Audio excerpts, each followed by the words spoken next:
on North Korea, we're seeing a record number of launches this year. This fifth test is just over the week. What's the White House assessment on why this seems to be ramping up? And then in terms of a response, when a similar missile strike happened in 2017, you saw then President Trump send these supersonic bombs. Could you walk us through the difference in the response approach from this administration to the last? So since this is the first time I'm being asked this question, I want to lay out just a couple of things here. As we noted in our statement last night, we strongly condemn Democratic People's Republic of Korea, DPRK's dangerous and reckless decision to launch a long-range ballistic missile over Japan. The launch was a danger to the Japanese people, destabilizing to the region, and a clear violation of the United Nations Security Council resolutions. The United States will continue its efforts to limit the DPRK's ability to advance its prohibited ballistic missile and weapons of mass destruction programs, including with allies and UN partners. As it relates to our response, last night, National Security Advisor Jake Sullivan and Secretary Blinken spoke with their Japanese and Republic of Korea counterparts. This morning, President Biden spoke with Prime Minister Kishida of Japan, where he reinforced our ironclad commitment to Japan's defense. And following this launch, U.S. Marine Corps fighters joined Japan Air self-defense fighters in a bilateral exercise over the sea of Japan to enhance operational readiness and responses to regional threats while defending our nations and to further strengthen regional peace and stability. Additionally, just to add here, U.S. Indo-Pacific Command and Republic of Korea, ROK, personnel conducted a bilateral exercise as well over the West Sea to showcase combined deterrent and dynamic strike capabilities while demonstrating our nation's bilateral interoperability.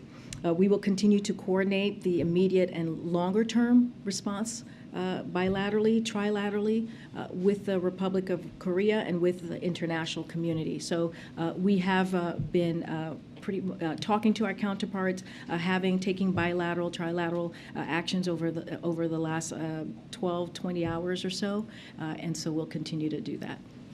Thank you, Karine. Just a quick follow-up on that.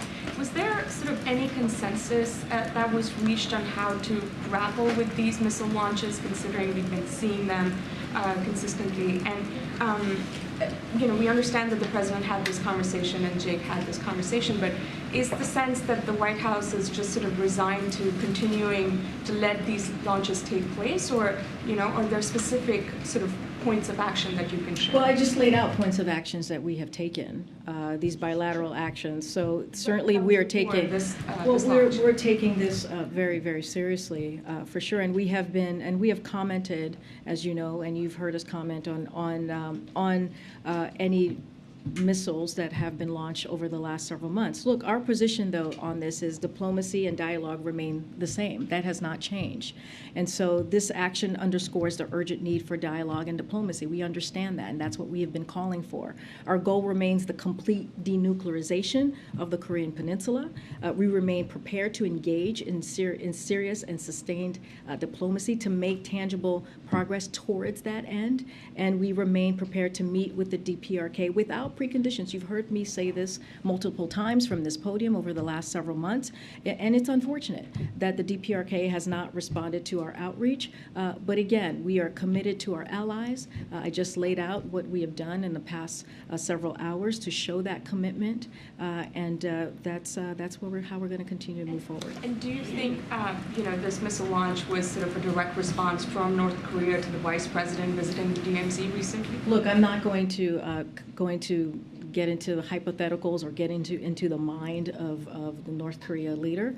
I can just lay out our response to this current, most recent missile launch, and again, our commitment to our partners in the region.